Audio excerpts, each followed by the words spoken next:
Magandang gabi po, Tina. Okay. Muli po, good evening po doon sa mga nanonood sa kanilang mga bahay.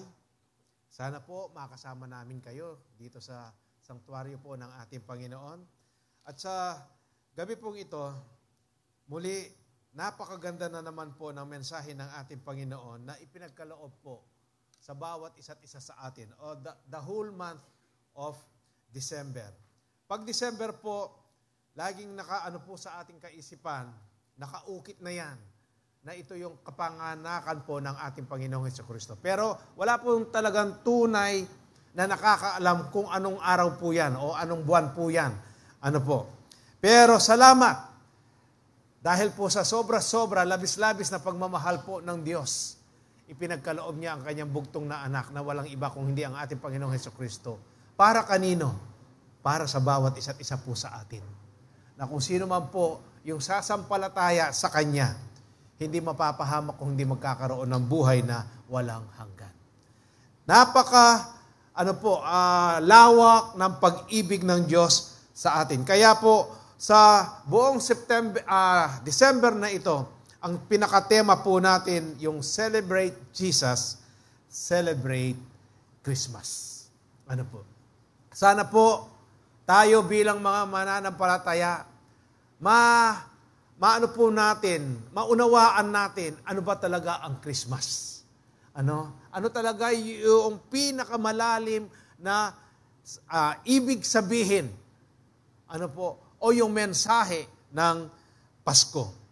At dito po, napakasarap na atin pong nasa isip po natin, nasa puso po natin, kung paano po yung napakasarap na i-celebrate ang Christmas, yung spirit of Christmas.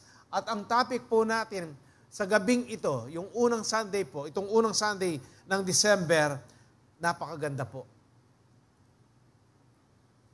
Alam po ninyo kung ano? Ito po yung isa sa pinagkaloob. Yung gusto makita ng Diyos sa bawat tao na mangyari. Ano po yan? Ito po yung ating tatalakayin sa gabing ito. Celebrate Christmas with a spirit of forgiveness.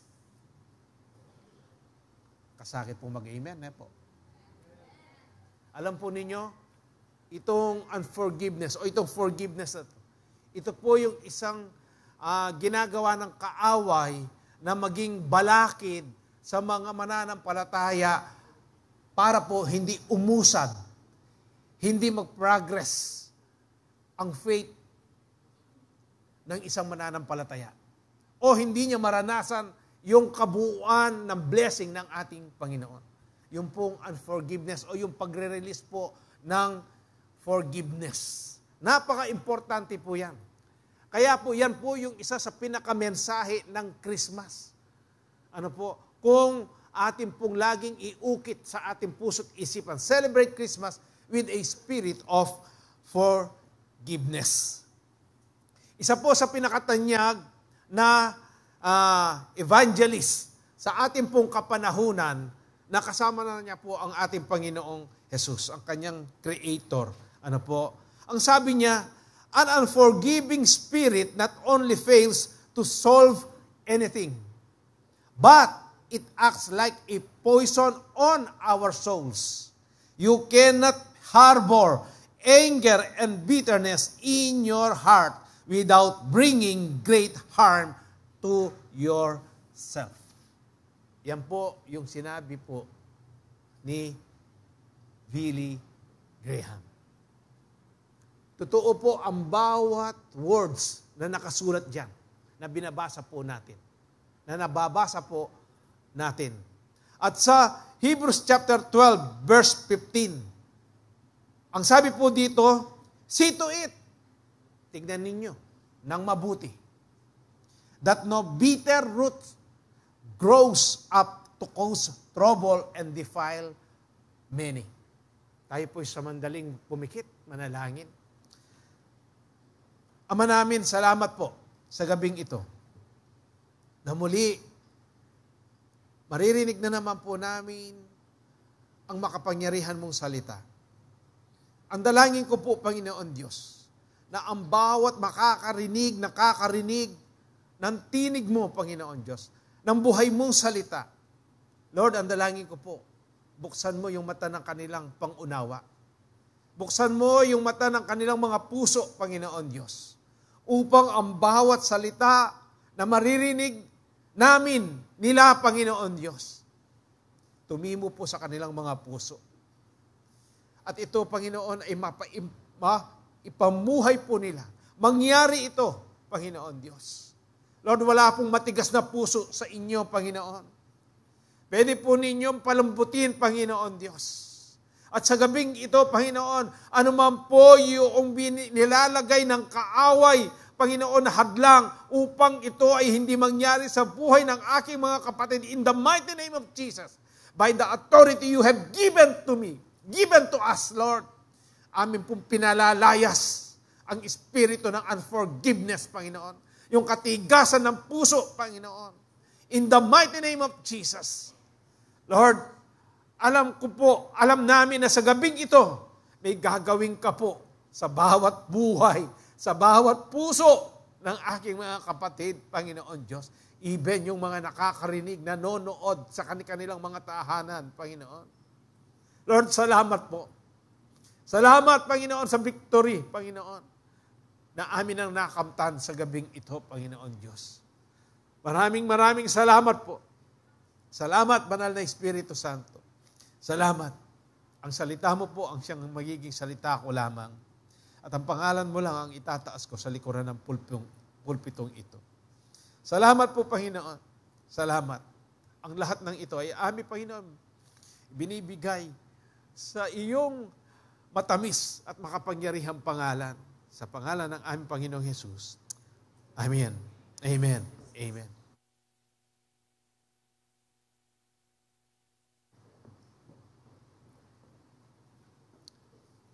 Hebrews chapter 12, verse 15. Gusto ko lang po bigyan ng diin ito. Ang sabi po, see to it. Tingnan ninyo. Ano po? Pagmasdan po ninyo yung sarili ninyo, ang sabi diyan, that no bitter root grows up to cause trouble and defile many. Napakatotoo po nito. Kapag ang isang tao po ay merong bitterness, merong pong unforgiveness sa kanyang puso, ano po ang nangyayari niyan? Lalo na po kung sa loob ng bahay-sambahan. Magkakapatid tayo. Kapag ang isa may bitterness po, lahat ng mga nakakausap niya, kung ano yung nasa puso niya, na ilalabas niya yan. At ano ang nangyayari doon sa mga nakakarinig? Nagiging bitter din sila. Nahahawa sila. Kaya nga ang sabi po dyan, see to it that no bitter root, ni ugat na maliit, ano po, dapat walang umusbong. Saan? Sa puso po natin.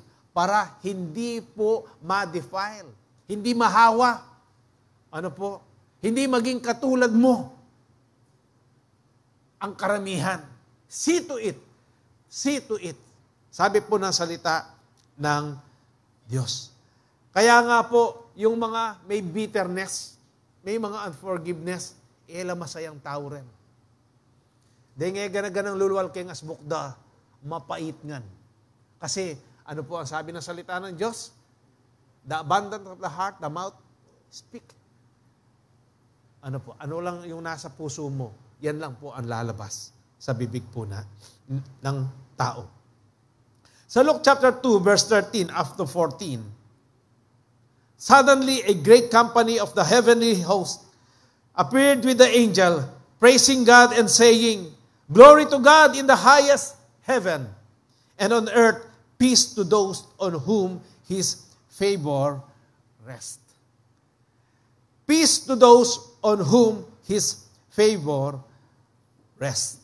Tandaan po ninyo, tandaan po natin, si Kristo darating po pag siya ay dumating, hindi po siya nagdadala ng kapayapaan. Nagdadala po siya ng espada. Judgment po. Ano po? Judgment ang dala-dala po ng ating Panginoon. Pero bakit po itong mga anghel na ito, na nagpakita po sa mga shepherds, bakit ang sigaw po nila? Praising God and saying, sabi po dyan, glory to God in the highest, sabi po dyan. In the highest heaven, pinakamataas na langit.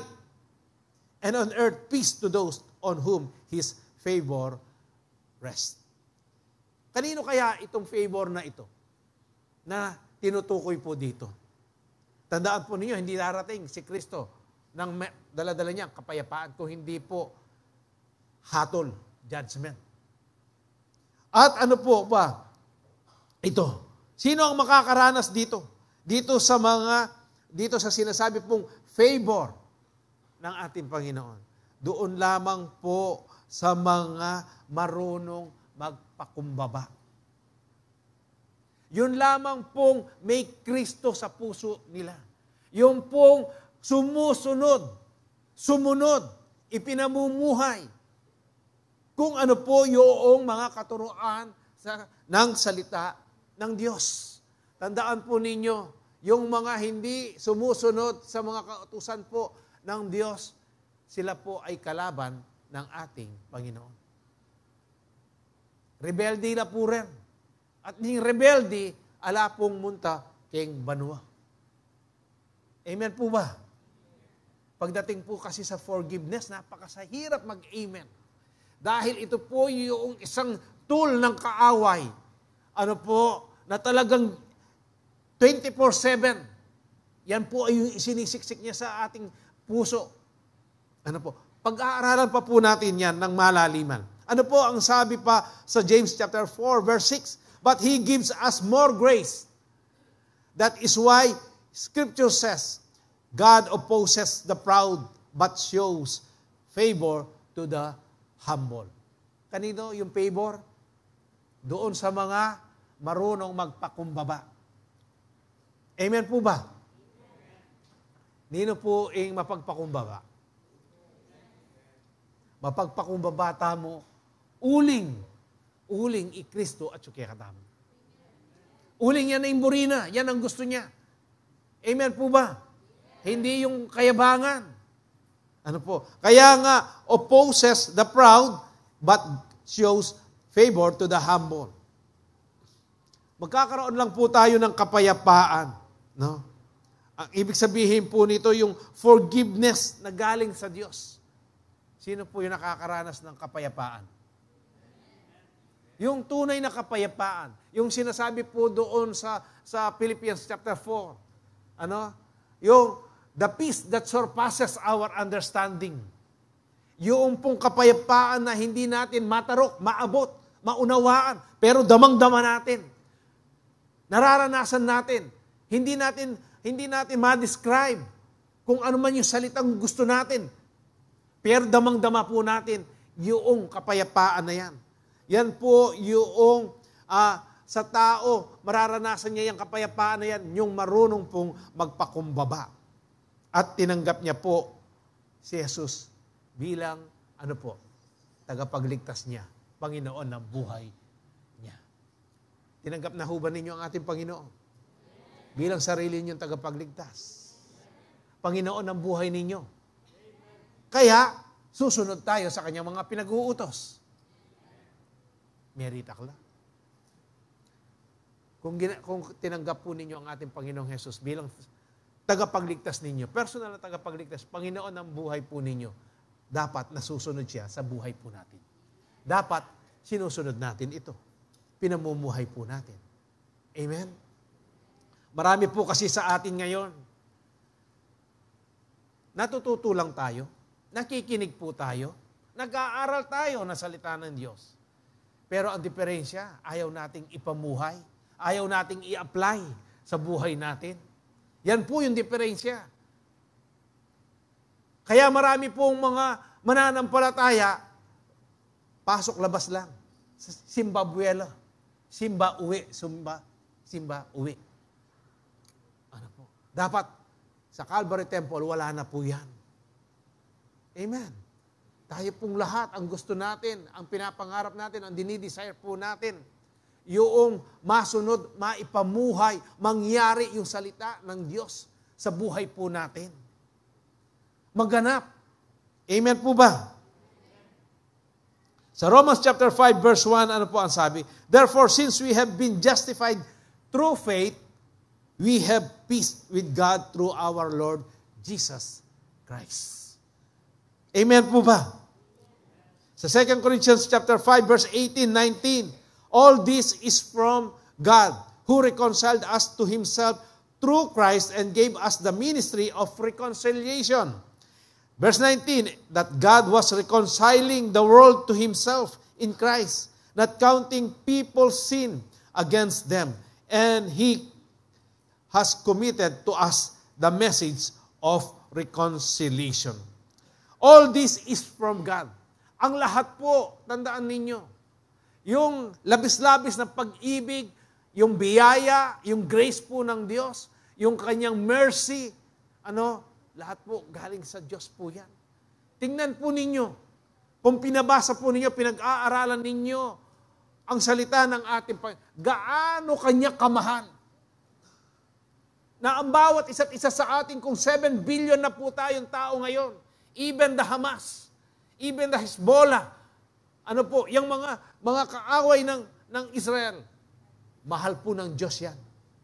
Namatay po si Kristo para sa lahat sa atin. Wala po siyang favoritism. Yun lang, meron tayong partisipasyon dyan. Binigyan tayo ng free will ng Diyos. Kaya yung free will na yun na ang dapat gamitin natin sa tama. Pero yung iba karamihan po, nakikita natin, ano yung kaguluhan na yan? Dahil yung free will na pinagkaloob sa kanila ng Diyos, ginagamit nila sa kasamaan. Kaya nga po ito, kung titignan po ninyo yan, all this is from God, ang lahat ng yan. Ang gusto po ng Diyos, makakasama niya tayong lahat sa langit na nagpupuri sa Kanya. Pero, desisyon ng tao kung pupunta siya sa impyerno. Desisyon niya po yan. Tayong lahat, desisyon po natin yan. Kaya nga po yung quotation na lagi ko nababanggit, life is not a series of chances, it is a series of choices. Choice po natin. Choice ninyo, kaya naririto kayo. Para makapagsamba kayo, makapagpuri kayo sa ating Panginoon. Maibigay ninyo yung best ninyo. Kapag kumaawit kayo, nag-worship kayo, ibigay ninyo ang best ninyo. Ano ang halaga? Bakit pumunta pa kayo dito kung nakasara ang mga bibig ninyo? Ang sabi po dyan, all this is from God, who reconciled us to Himself through Christ. Ginawa na po ng Diyos ang lahat para ang tao makasama niya. Ma-reconcile. Maging kaibigan niya, maging maayos yung relasyon natin sa ating Diyos. Tao pa rin po ang may desisyon niya kung gusto niya may reconciliation. Kung gusto niya maging maayos yung kanyang relasyon sa Diyos. Naririnig po ninyo ang salita, ang mensahe ng Diyos. Nasa sa inyo. Kung tatanggapin ninyo sa gabing ito, yung topic natin na tungkol sa spirit of forgiveness. Nasa sa inyo po yan. Naririnig ninyo, hindi aksidente, na naririto kayo. Kaya po sabi, and gave us the ministry of reconciliation, that God was reconciling the world to Himself in Christ, not counting people's sins against them. Hindi ba favor yan? Hindi ba napakasarap na regalo sa atin? Parang sinabi mo po, sa kausap mo, sige, ilistame ken danong. Ano ang ibig sabihin nun? Wala na yan. Hindi na maaalala yan. Kahit kailan, hindi mo maililista sa tubig yan. Kaya ang ating Panginoon, kapag lumapit po tayo sa Kanya, yung reconciliation dito, napakatindi. Not counting, hindi katulad ng tao. Para lang mag-reconcile, magkasundo po ang tao. Laging meron pong, merong hihingi na pabor. O sige, patawaran na ka pa. O kaya sige, magkakasundo tayo. Kung. Merong kung, di ba? Pero ang Diyos, ano ang sabi niya po? Not counting people's sin against them. And He has committed to us the message of reconciliation. Nadadama ho ba ninyo itong words, itong salita ng ating Panginoon? Sa kasalanan po, kahit na po yung rapist, yung murderer, yung swindler, kapag tunay sila, sincere sila sa kanilang puso, na humingi ng tawad sa ating Panginoon, makipag-reconcile sa ating Panginoon, hindi na niya po aalalahanin yung mga ginawa niyang yan. Yan po ang Diyos natin. Sa Acts chapter 13 verse 38, ang sabi? Therefore, my friends, I want you to know that through Jesus, the forgiveness of sins is proclaimed to you. Through Jesus. Ito pong word na ito, sino ba ang word? Di ba si Jesus? Pinoproklama natin ngayon, dapat nating iproklama. Para maranasan din po ng mga ibang tao na wala pang relasyon sa Kanya, na ito pala, through Jesus, the forgiveness of sins is proclaimed to all of us. To you. Kaya naririto ka. Amen. Christmas is a celebration of God's forgiveness to mankind through Christ Jesus. Christmas is a celebration. Tandaan po ninyo. Ang Christmas po, hindi po yung puro kainan lang. Hindi po yung puro inuman. Hindi po yan ang ibig sabihin ng Christmas. Ang Christmas, yan po, is a celebration of God's forgiveness to mankind through Christ Jesus. Kaya po sa Kapaskuhan ito, kung buo po ang pamilya, kung may reunion kayo mismo tumayo kayo. Kung wala pa pong mga mananampalataya sa angkan ninyo, sa lahi ninyo, sa pamilya, tumayo kayo ngayong Paskong ito, i-proclaim ninyo ang tunay na espiritu ng Christmas, ang meaning ng Christmas.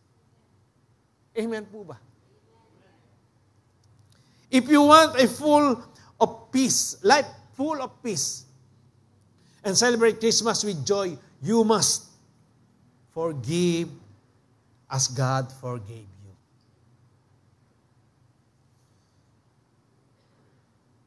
Forgive as God forgave you. Talaga masakit mag-amen. Sa gabing ito, tayo pong lahat, o kung sino man po, yung mga may binibitbit na unforgiveness, sa gabing ito, i-desire mo na lumaya ka. Magiging great blessing po yan sa inyo. Ano po ang sabi ng Ephesians chapter 4, verse 31-32? Get rid of all bitterness. Get. Kumandya po. Utusan na katamo. Utusan na kayo. Get rid of all bitterness, rage, anger, harsh words, and slander, as well as all types of evil behavior. Verse 32, instead, be kind to each other, tender-hearted, forgiving one another, just as God, through Christ, has forgiven you. Basang kayo po kayong Tagalog. Babasahin ko po sa Tagalog ang Hebrews chapter 4, verse 31-32. Alisin na ninyo ang lahat ng sama ng loob. Amen. E ako managan, maski kapurit, huwag kayong magtitira kahit kaunti. Amen. Ang sabi, all. Hindi po sinabi magtira ka ng kaunti. Ang sabi po, alisin ninyo ang lahat ng sama ng loob, puot at galit, huwag na kayong mambubulyaw. O, etana ka naman ang ulisa. Ano pa sabi? Manlalait at mananakit ng damdamin ng kapwa. Amen. Paano ba yung manakit ng damdamin ng kapwa? Natural. Yung pag sinabi mo, pogi si brother maganda si sister. Puta, mayak-yak kayo. Puta, totoo yung sasabihan mo. Nepo. Wag. na tayong magsalita na nakakasakit ng damdamin ng kapwa po natin. Verse 32, ano sabi? Sa halip, maging mabait kayo at maawain. Mapagpatawad kayo sa isa't isa tulad ng pagpapatawad sa inyo ng Diyos dahil kay Kristo.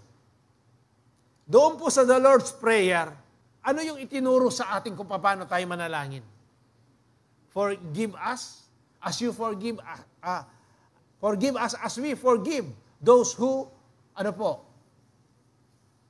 who sins against us. Pinatawad mo kami, patawarin mo kami. Para hindi magpatawad? Hindi po. Para magpatawad din po tayo. Doon pa lang sa the Lord's Prayer, itinuturo po sa atin kung paano yung magpatawad. Kaya nga, tandaan ninyo, kung kayo, itinuturing ninyo, tunay kayong anak ni Kristo, ng ating Panginoon, dapat ganito rin po yung ating, puso, yung dapat natin gawin. Yung mind of Christ, dapat nandito po. Hindi ka magiging katulad ni Kristo hanggang yung kaisipan ni Kristo wala sa iyo. Dapat nasa. Ano ba yung kaisipan ni Kristo? Natural, nandito mo makukuha yan. Sa salita po ng Diyos. Amen. Kaya para po tayo ay maranasan natin yung spirit of forgiveness, study. Hindi tayo aalis dito. Ano pa po ang sabi ng salita ng Diyos sa Colossians chapter 3 verse 13? Magpasensya kayo sa isa't isa. Sabi po diyan. Tagalog niya po ibabasang ko. Kung may hinanakit kayo kanino man, magpatawad kayo gaya ng pagpapatawad sa inyo ng Panginoon. Amen. Ako pa po kumbinsido. Mayari tamo, makumbinsi kayo. Ayan po. Make allowance for each other's fault. Lahat naman po tayo nagkakamali, di ba? At makikita po natin, mapapansin natin, yung mga ibang kaibigan natin, yung nasa pamilya natin, pagpasensyan nakatamo. Hindi na po tayo pinapatulan. Dahil kapag pinatulan mo yung isang bagay na Mika World War IV. Matindi yan. Yung kaburi, papalakpak kayo Satanas ang foreign demonios. Kaya nga, make allowance for each other's fault and forgive anyone who offends you. Remember the Lord forgave you. You must forgive others. You must. Kailangan. Dapat. Amen. Amen. Lalambot na puso ka niya. Ditak-ditak. Napakahirap po yung may unforgiveness sa puso. Akala mo, ikaw na lang yung tama. Akala mo lahat ng ginagawa mo tama. Righteous ka. Pero hindi mo nakikita yung kamalian mo kung paano si Kristo namatay para sa iyo. Sana, enemetay Kristo para kaya ka, nung ika matulid ka, ala kang kasalanan. Tandaan po ninyo, forgiving others is a command. Utos siya po, magpatawad ka, magpatawad tamo. Tandaan po ninyo, talagang kokontrahin ng kaaway yan. Sasabihin niya sa iyo, sit-sit niya kanyan. Ngayon lang, sinasabi na sa inyo. Patawaran mo, kasakiting gewa na kaya ka. Nanin penyabi na, nanin pengalat na, nakang kalago. Pengalat na, nakang kapogi. Sigurado, yan ang isinisiksik ng kaaway. Yung negative. Ano po? Yan, nasa inyo ngayon, ang choice. Sino ang pipiliin ninyo? Sino ang pakikinggan ninyo? Yung bang utos ng Diyos, forgiving others, kung paano ka pinatawad ng Diyos? O yung magtanim ka ng sama ng loob? O yung ayaw mo mag-release ng forgiveness? Tandaan po ninyo, kayo rin ang mahihirapan. Kayo ang nabibigatan dyan pag hindi kayo nag-forgive. Ano po? Sino po yung nakaranas na dito na ayaw magpatawad? Taas ang kamay. Aba, Lord, salamat po. Mapagpatawad lang pala rin kanakong kapatid kining Calvary Temple. Salamat, Ginoo. Hindi ba pag hindi ka marunong magpatawad, sino ang nahihirapan? Hindi ba ikaw? Ano po? Magpapasko po ngayon. Kung meron kayong reunion, nakasalubong mo yan sa gate. Kamag-anak mo po. O kaya kapamilya mo pa. Ano ang damdamin mo? Kami tatas presyon. Managkas ka kay isip mo, kay puso mo. Ale? O nanggawan mo. Muli ka. O tatsukenin ni. Ale? Nano? May sira yung aldo mo. Nasira yung araw mo. Nasira yung fellowship ninyo. Ano ang sasabihin ng mga kamag-anak mo? Alam na alam nila yan. Ano po? Sino ang masaya doon? Ika na kang kalungkot. Pero yung Satanas, ang poreng kampun ng demonyo, papalakpak la. Anong kasaya? Kaya't ang gewa mo. Ika malungkot kayo, ila masaya la. Payagan nyo ita. Papayagan ninyo na yung, si Satanas at saka ang demonyo. Yung mga kampun, sila ang masaya, ikaw malungkot ka. Isipin po ninyo yan.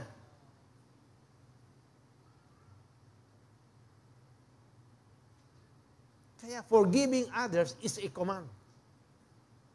Kapag nagpatawad ka po, nag-release ka ng kapatawaran, iba ang nararamdaman po ninyo. Ano ang sabi ng Luke chapter 6:37? Do not judge and you will not be judged. Do not condemn and you will not be condemned. Forgive and you will be forgiven. Paulit-ulit po. Ang sabi ko sa inyo, kung matigas ang puso ninyo, matatapos tayo, lalambot yan. Isusuko ninyo sa Diyos yan. Ano pa po ang sabi ng Matthew chapter 6 verse 14 up to 15? For if you forgive other people when they sin against you, your heavenly Father will also forgive you. Verse 15. But if you do not, basahin po at unawain natin ng mabuti. But, sabi po sa verse 15 ng Matthew chapter 6, but if you do not forgive others their sins, your Father will not forgive your sins. Kapag hindi po kayo marunong magpatawad, doon sa nagawa ng kapwa po ninyo, ng kapwa po natin, ng mga mahal natin sa buhay, mga kaibigan, mga kapitbahay, mga katrabaho, mga kapatiran natin sa loob ng church. Ano po? Hindi rin kayo patatawarin ng Ama na nasa langit. Babasan kaya mo po yung salita na ng Ginoo. Kaya po salita. Maliwanag po ba sa atin? Kaya po. Kaya po yung unforgiveness na yan, huwag po ninyong isi-cherish sa puso ninyo. No po? Tanggalin po ninyo yan. But if you do not forgive others' sins, your Father will not forgive your sins. Kanya ba natin ang Pasko kanyan? Baka pag-release kayong forgiveness kanyan. Kanyaman ang kanyaman. O ituloy pa natin. Pangalawa, if you want a life full of peace and celebrate Christmas with joy, you must forgive from the heart. You must forgive. Saan po nagmumula? Sa labi lang? Sa labi? Saan? Sa puso. Ang ibig pong sabihin yan, merong sincere ka. Totoo ka. Ano po? Doon sa ginagawa mo na pagpapatawad. Hindi lang yung, sige napin, bang may kasundo ta, bang masaya ta na ngayon yung Pasko ngayon ni. Patawaran da na kapangini. Bukas alina. Dapat walang ganon na kondisyon. Amen. Pag nagpatawad ka, ano po, katulad ni Kristo na wala, hindi mo na aalalahanin pa. Kung yung kaaway, pinararamdaman niya pa yung hapdi na ginawa ng kapwa mong ito. Tandaan mo, meron kang authority. Luke 10:19. Meron kang authority. Lamungkutan mo ito. Satanas ka. Ala na yan, isakit alubay ni. Kaya patawad na ako. Uling, buriking aplis ing ginuko. Buri ko, masaya kami talaga. Tutong kasiyahan. Ingay. Iba po yung pakiramdam niyan pag nag-release ka ng forgiveness. Galing sa puso po. Ano ba ang ibig sabihin na yung forgive from the heart? Kasi po maraming nagpapatawad sa labi lang eh. Kaya pagkatapos noong nagkaharap sila, kung ano-ano na ang sinasabi. Makanyan? Wari experience sa akin yan, nalaya. Ay Lord, salamat po. Talagang may born again na kami kining Calvary. Hingkay na. Salamat kay Ginoo. Salamat po sa Diyos. Kung yung pagpapatawad natin galing talaga sa puso po natin. Totoo. Ang ibig sabihin, yung mga katuruan, yung mga pamamaraan na itinuturo sa atin ayon sa salita ng Diyos, nangyayari po, nagmamanifest, nabubuhay. Buhay sa ating mga buhay.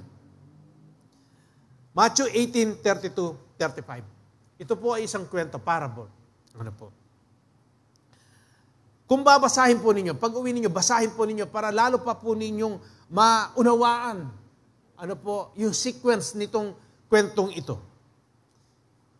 Sa maikling ipapaliwanag ko sa inyo. Then, sabi po sa verse 32 ng Matthew 18, then the king called in the man, he had forgiven and said, you evil servant, I forgave you that tremendous debt because you pleaded with me. Hindi po basta-basta na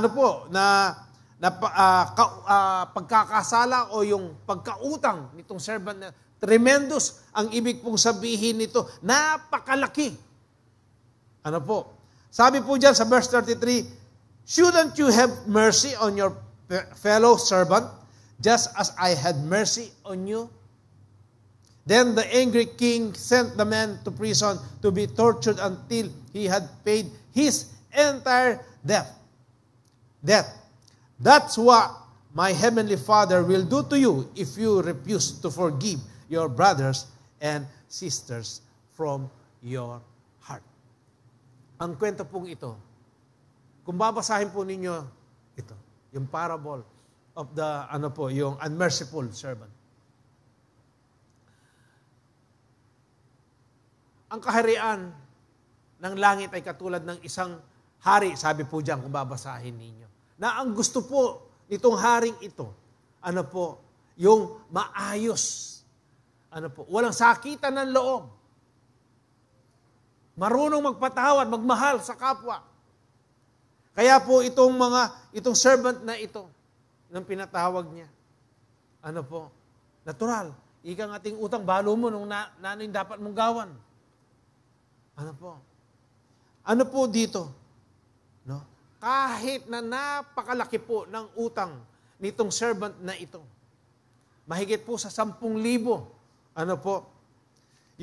yung pagkakautang niya po, mamaya po, tatalakayin po natin. Napakalaki ng utang niya. Pero nung sabihin nung hari, sige, para mabayaran ng utang nito, sabi niya, yung kanyang anak, yung kanyang asawa, lahat ng kanyang mga ari-arian, ibenta ninyo. Pero ang ginawa po ng servant na ito, siniklodya, lumuhod po siya sa harapan ng hari. Nagmakaawa po siya. Pwede ho bang bigyan po ninyo ako ng another, siguro sa salita po natin ngayon, bigyan po ninyo ako ng another chance, mahal na hari, para bayaran ko po yung aking mga pag-uutang. Dahil yung hari po, dahil busilak ang kanyang puso, pinatawad niya po itong servant na ito. Lahat ng utang niya, napakalaki, tremendous, sabi po napakalaki. Pinatawad niya, binura niya lahat yan. lumabas itong pinatawad na servant na ito sa palasyo. Nandun yung mga kapwa niyang mga alipin, mga servant. Nakita niya yung may pagkakautang sa kanya. Penyakal na yung agad. Sisingilan eh. Nakita ng mga kapwa niyang mga mga servant. Hindi matiis ng mga kapwa niya servant yung ginawa niya dito sa kapwa nilang servant. Sinumbong laki ang hari. Dito po sa ating pag-aaralan dito, para po ma-comprehend, maunawaan, maintindihan pa po natin maayos. Tingnan natin yung mga naunang mga verses po. Sa Matthew chapter 18 verse 15 up to 17, sabi po dito, if another believer sins against you, kung meron pong mga kapatiran tayo na nagkasala, nakagawa ng kamalian sa atin, ano po ang sabi? Go privately and point out the offense. Hindi po sinabi dito, puntahan mo yung kapatiran mo sa pananampalataya at humingi ka ng tawad. Hindi po yan ang itinuturo ng salita ng Diyos. Kaya po dito sa bahay-sambahan po natin, sinusunod po namin, ginagawa po natin ito. Salita po ng Diyos yan. Yan po yung pamamaraan niya. Amen po ba? Kaya sabi, if another believer sins against you, go privately and point out the offense. Puntahan mo siya. Sabihin mo sa kanya, ano yung pagkakamali niya? Ano yung maling na? Sabi niya, nagawa niya. Ano pa ang susunod? If the other person listen and confesses it, at kung nakinig sa iyo, humingi ng tawad. Ano po? Baloy po, alam po ninyo, yung mga tunay na mananampalataya, yung nasa sa kanila, ang banal na espiritu, pinag-aaralan ang salita ng Diyos. Kapag nagkamali yan, kinompront po, kung sino man po yung nag-confront sa kanya, napakadaling kausap yan. Kasi nga, meron siya mapagpakumbabang puso, yung favor ng Diyos. Pero yung taong ayaw makinig, matigas ang puso, ma-pride, anong kasakit, kasabi rin, sasabihan 25 years na akong Kristiyano. Ano ang bunga? Pakita mo yung bunga, kapatid, kung 25 years ka na. Sa pananampalataya, o pumupunta ka rito sa Calvary Temple, ipakita mo yung bunga. Dapat makita. Amen po ba? If the other person listens and confesses it, you have won that person back. But, if you are unsuccessful, take one or two others with you and go back again, so that everything you say may be confirmed by 2 or 3 witnesses. Ginagawa po natin yan dito sa loob ng ating bahay-sambahan. Kasi sinasabi natin, ang may final, laging, authority, ito po, ang Bible. Kaya po, Bible, ang salita ng Diyos, ang ginagamit po natin. Ano po ang sabi pa? Sa verse 17, if the person still refuses to listen, take your case to the church. Ang ibig pong sabihin, dalhin ito, kung matigas talaga ang ulo, ayaw makinig. Alam naman niya na mali siya. Kinokorek siya, ayaw niya. Dalhin ninyo sa pamunuan ng bahay-sambahan. Ito po yung ibig sabihin na, take your case to the church. Then, if he or she won't accept the church decision, kung ayaw pa rin niyang tanggapin yung decision po o yung pagkokorek ng pamunuan, ano ang sabi? Treat that person as a pagan or a corrupt tax collector. Noong panahon po ng mga disipulo ng ating Panginoong Hesus, ang tingin po nila sa mga tax collector, marinat, marumi. Bakit? Kasi mapamurahit la. Hanggang yan naman Yan po yung tingin nila. Pero, ano yung itinuturo? Kamumuhian ba natin yung kapatid natin yon? Hindi po. Kaya na nga, kinukorek natin siya, mahal natin. Ano pa ang dapat natin gawin? Ipag-pray po natin sila. Ang Diyos na po, ang bahalang kumilos po sa puso nila. Ito pong binasa natin ito, napakaganda po kapag sinusunod po natin. Kaya nga po maraming kaguluhan sa loob ng church dahil yung human knowledge natin, yun ang pinaiiral natin kapag may nagkakamali. Pero ito pala yung akma na dapat nating gawin. Ano po? Ito po, kapag may nagkamali po sa atin. Kaya nga, forgive from the heart. Kaya kung mahal mo yung kapatid mo na nagkasala sa iyo, pag nagpatawad ka na nagmumula sa iyong puso, go privately and point out the offense. Sabihin mo sa kanya na mayroong pag-ibig. Amen po ba? Kaya, kung mayroong nagkasala sa inyo, hanggang ngayon hindi pa niyo napapatawad, yan po yung solusyon. Binigay na po sa inyo ng ating Panginoon. Matthew chapter 18, verse 15, 17. Amen po. Pero nung yan ay buring tanggapan, mo sasabihin, bahala na kakimpiya mo. Basta ako, agawa ko yung pagawa na pumakanita. Ne po. Sige bro, sister, kalugura na kaninggin. Pag-pray me po. Ala naman pong masya sa puso kay Diyos, tandaan ninyo. Ala pong masya sa puso.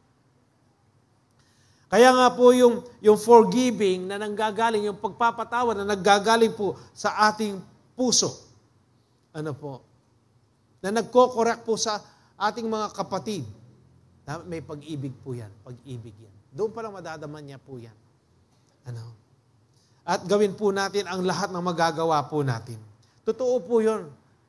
Nasasaktan tayo. Tao lang po tayo.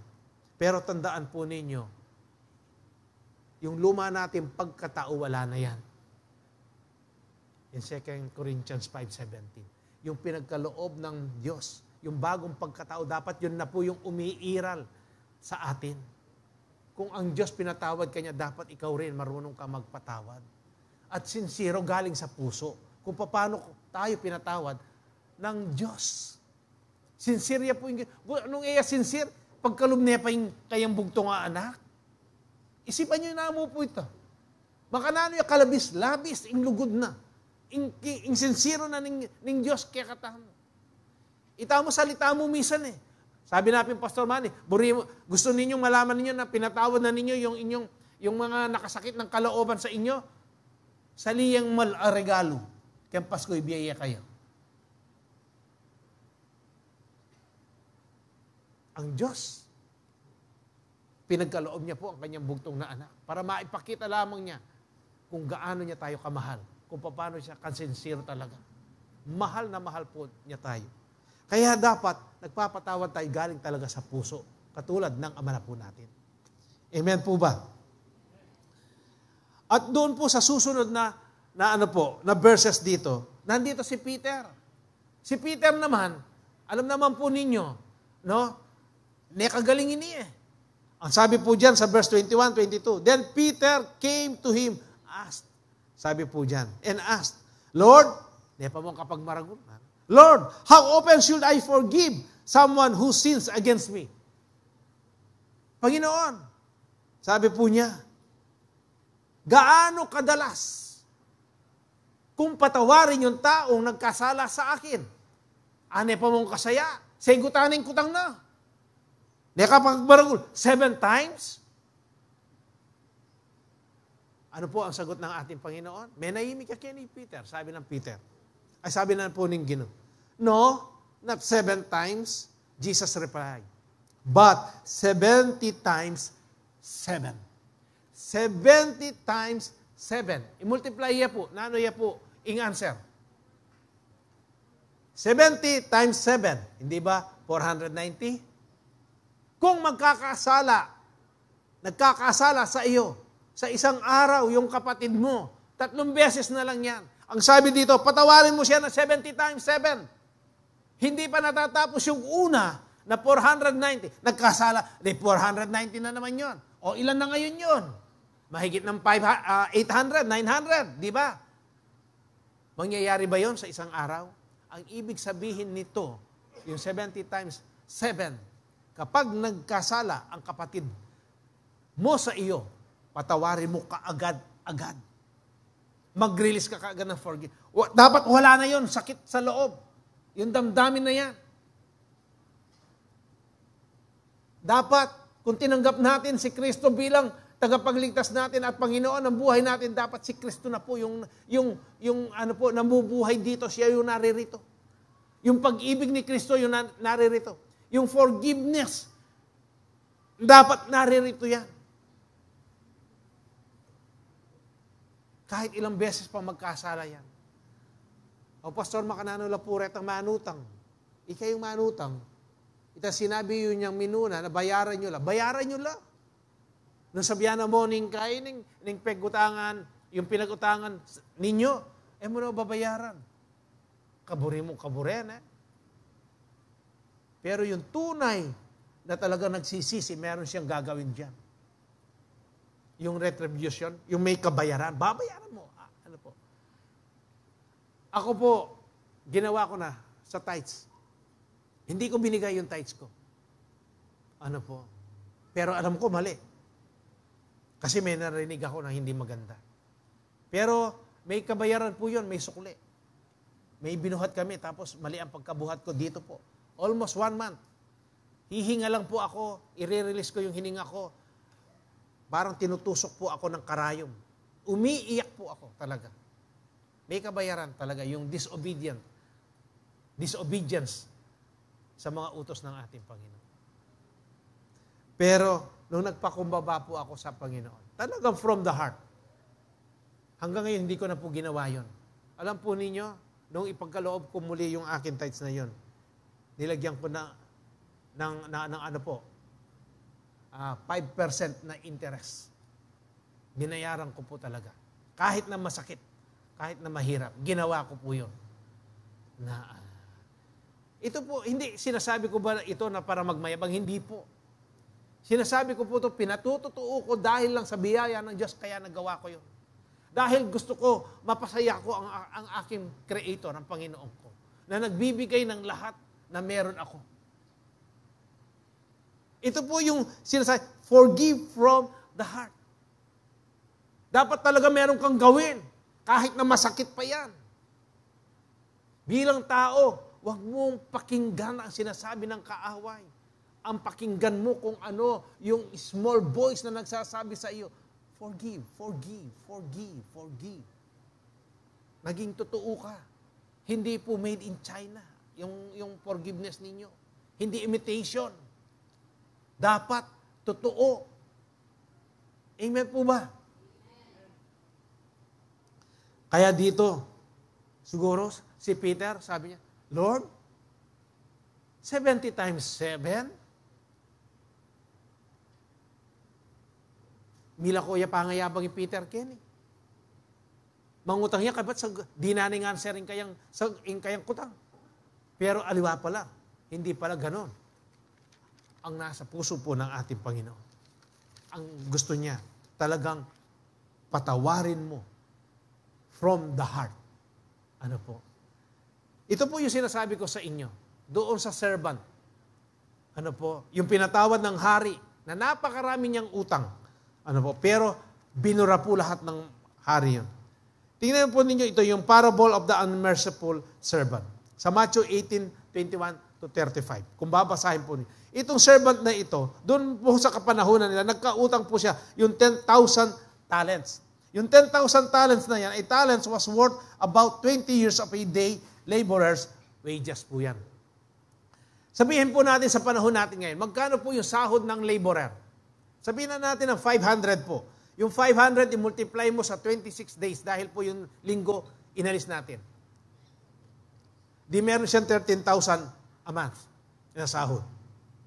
Yung 13,000 po, i-multiply natin sa 12 months dahil ang isang taon, meron pong 12 buwan. Kaya nga po, kikita siya sa isang taon ng 156,000 per year. Yung 156,000 na po yan, dahil kada taon po yan, i-multiply natin doon sa 20 years na hindi niya pagbabayad ng utang niya. Kaya nga po, magkano? 3,120,000. Ano po? Per talent po yan. Na ngayon, i-multiply natin yung 3,120,000 sa 10,000 talents. Kaya, meron siyang pagkakautang na 31.2 billion yung unmerciful servant. Napakalaki na utang niya po.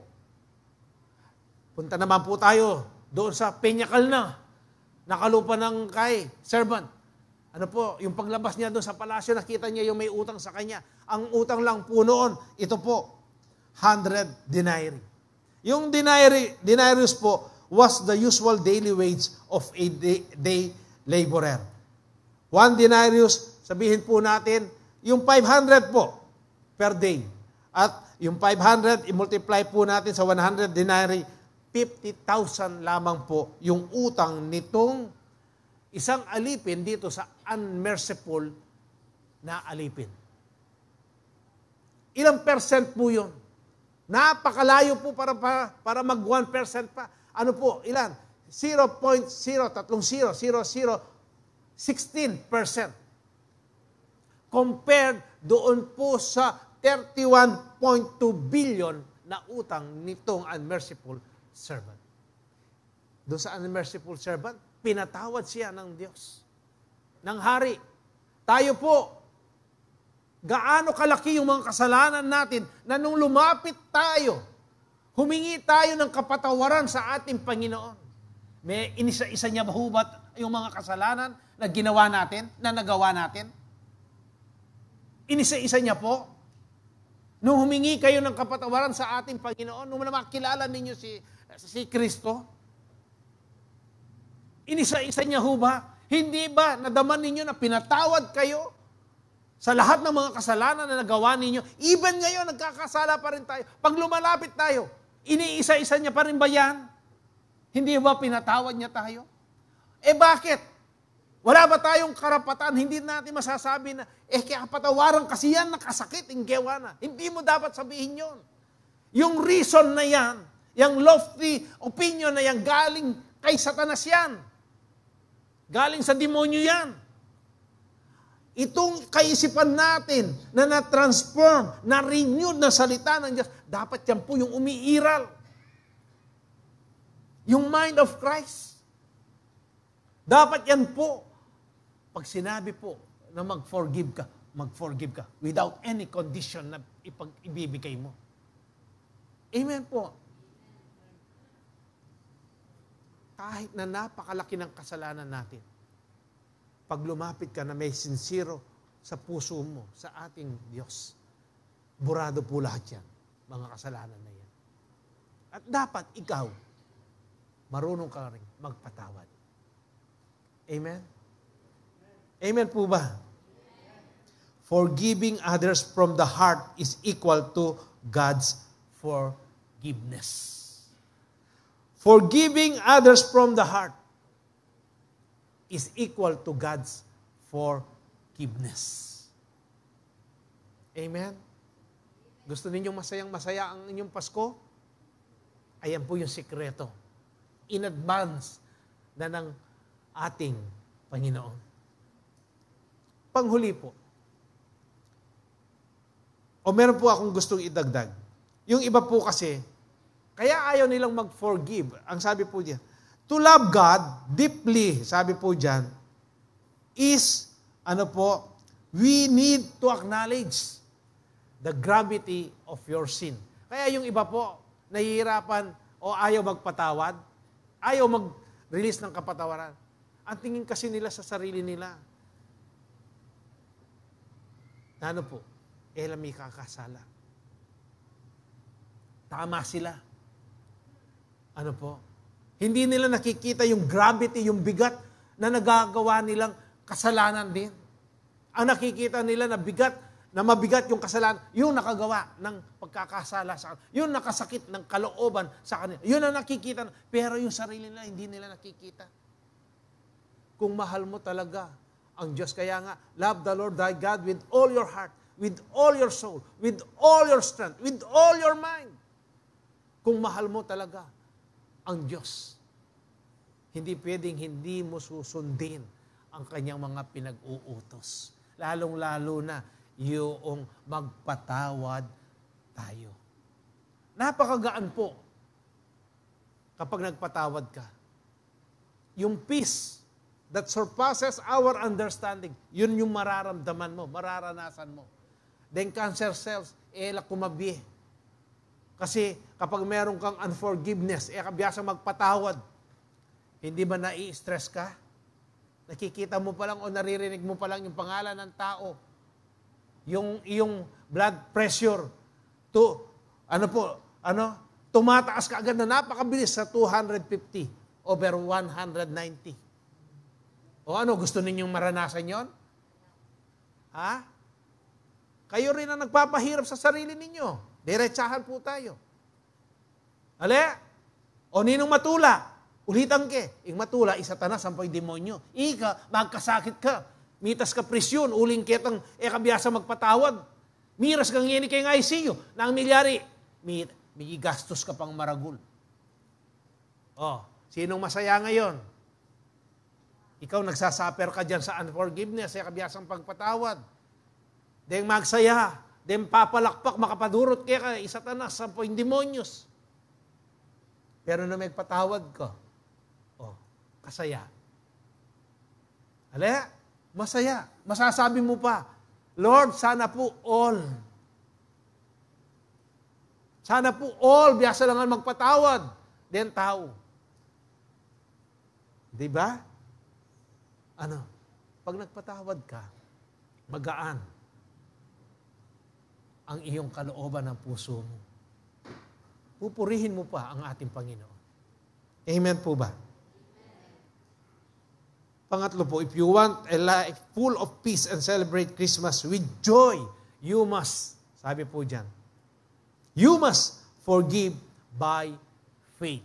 We must forgive by faith. By faith po talaga yan. By faith. Kung wala tayong pananampalataya, hindi talaga natin magagawa po yan. Ano po ang sabi ng Luke 17, chapter 3, verse 6? So watch yourselves. Bantayan mo yung sarili mo. If your brother or sister sins against you, rebuke them.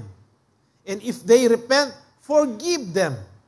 Even if they sin against you 7 times in a day, and 7 times come back to you saying, I repent, you must forgive them. Masalaya po kaya katamo, malinaw ho ba? Kahit na 7 beses pa sa isang araw na nagkasala ang kapatid mo, humihingi ng tawad sa iyo, ano ang dapat mong gawin? Magpatawad. Amen po ba? Agawata mo yan? Agawata mo. Agawata mo. Mo pakiramdaman ni Satanas, insutsut ng Satanas. Impakiramdaman nyo, imbulong na ng banal espiritu kaya kayo. Amen po ba? Magagawa po natin yan.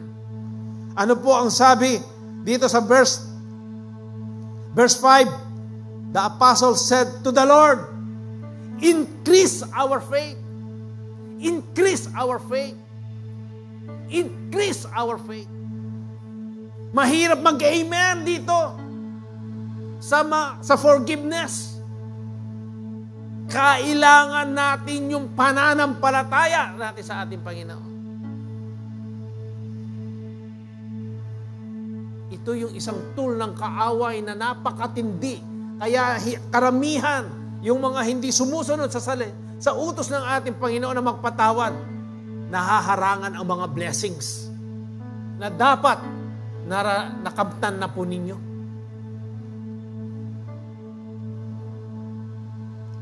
Increase our faith. Ano pa po ang sinabi dito? He replied.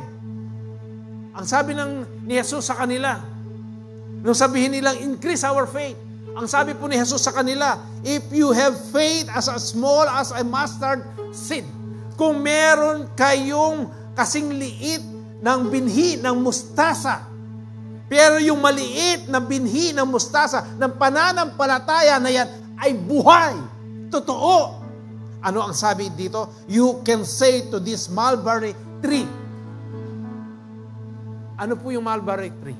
Itong mulberry tree na ito, sa kapanahunan po nila noon, ito po yung mga ginagawa ng ataol, ng kabaong. Makanya niya po yan, yung mulberry tree ngayon. Yung mulberry tree po, kung paano po yung labong niya, ganyan po katindi yung ugat niya rin na nakabaon sa lupa. Kaya nga, ang sabi dito, if you have faith as small as a mustard seed, you can say to this mulberry tree, be uprooted, mabunot ka, and planted in the sea, and it will obey you. Yung iba po, nakikita natin, nung nag-ano po ako, nagsisiyo po kami sa pastoral staff po. Na-share po ni Pastor Ron. Ang sabi po dito, planted in the sea. Hindi ba ang kahoy, putulin mo yan, ihagis mo sa ilog, sa dagat, lumulutang yan? Lulutang yan? Tama po ba? Pero ang sabi po dito, uprooted, bunutin mo at itanim mo sa dagat. Itanim mo, natural, doon sa kailaliman. Para wala ka nang makita. Hindi mo na nakikita. Burado na lahat.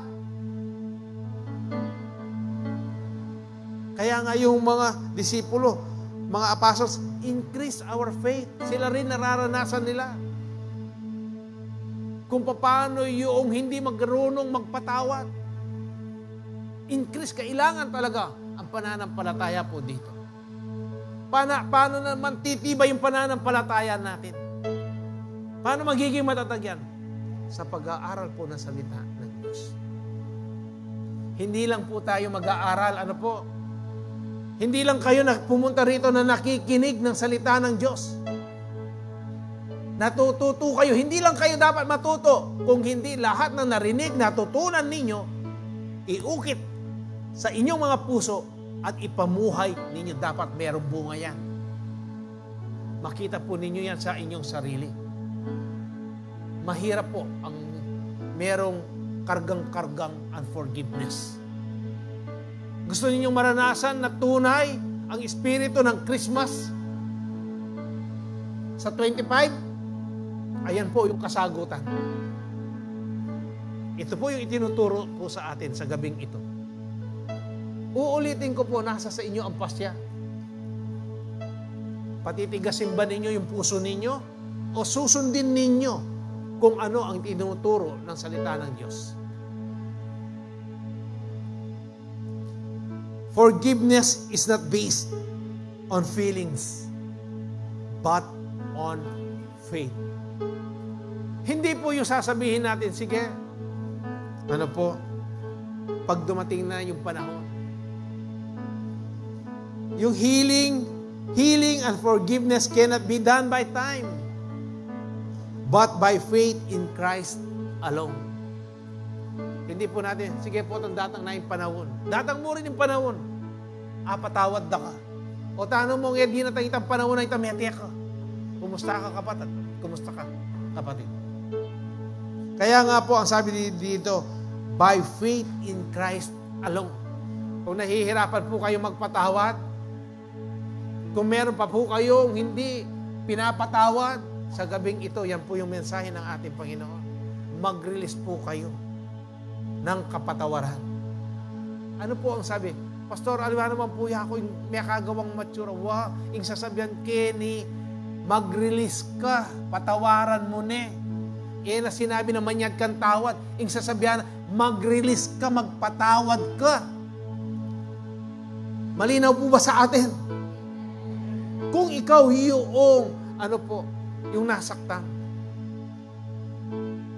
mag-release ka ng kapatawaran. Ikaw rin ang makikinabang, kapatid. Ikaw rin ang makikinabang. Amen po ba? Sige, mag-review tayo na po. Celebrate Christmas with a spirit of forgiveness. Una po, forgive as God forgave you. Forgive from the heart. Forgive by faith.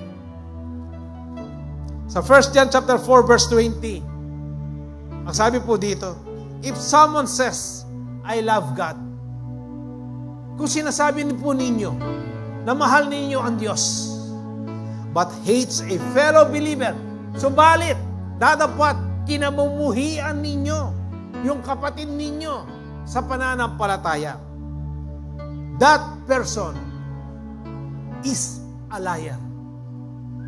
Ikaw na nagsasabi na mahal mo ang Diyos, pero kinamumuhian mo yung kapatid mo na mananampalataya, o sino man yan. Diretsahan po sinasabi dito, ikaw ay isang sinungaling. Niloloko mo lang ang sarili mo. Hindi mo talaga tunay na mahal ang Diyos. Kung mahal mo ang Diyos, susunod ka sa kanyang mga pinag-uutos.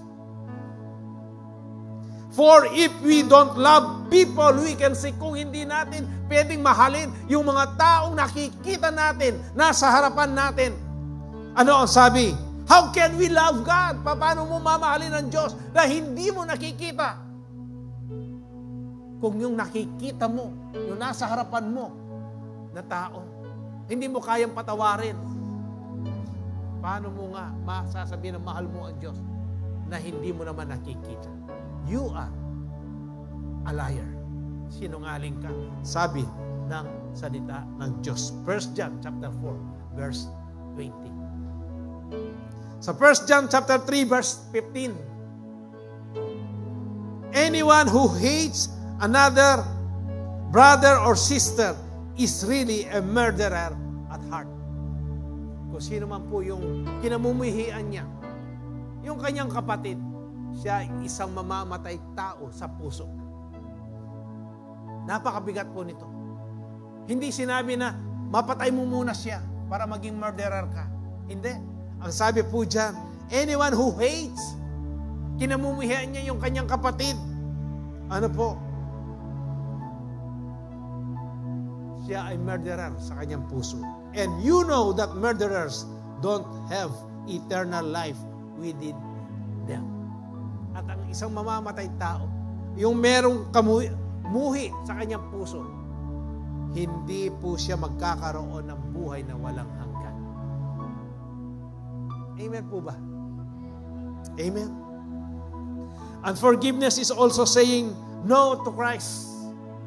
Kapag hindi ka marunong magpatawad, sinasabi mo na, no, Lord. Ali, Gino. Ali, di ako'y masunod, Gino. Ali, nakatok yan. Forgiving others willingly is saying yes to Christ. Pag nagpatawad ka, taos puso sa iyong puso, sincero ka, Lord, makanyanda ka po kaluguran, Gino. Makanyang po buri na imbiya kong ay ni, ika ing maghari. Forgiving others willingly is saying yes to Christ. But unforgiveness is also saying no to Christ. Amen po ba? At alam ko po, sa gabing ito nakuha ninyo, naunawaan ninyo ang mensahe ng ating Panginoon sa gabing ito. Gusto ninyong maging joyful ang inyong Christmas? Yan po yung sikreto. Forgiving others. Yan po. Amen? Forgive and be blessed today, tomorrow, and eternally. Sa Diyos po ang papuri. At alam ko po, nangungusap ang banal na Espiritu sa inyo. Hindi ko po sinasabi na hindi ako nagpatawad. Nagpatawad po ako. Hanggang hindi po kayo by faith, hindi kayo mag-step of faith po, hindi ninyo susundin, gagawin ang salita ng Diyos na pinag-uutos niya, hindi ninyo mararanasan ng 100% po ng biyaya ng ating Panginoon. Yung blessing ng ating Panginoon. Kung yan taong yan ang nagpapataas ng presyon ninyo, kaya hindi po nagiging normal ang blood pressure ninyo. mag-release na po kayo ng forgiveness. Magiging normal po yung blood pressure ninyong yan. Magiging maayos po, mapayapa ang buhay ninyo at ang Christmas ninyo na darating sa 25. Ano po, magiging masaya kayo. Amen po ba?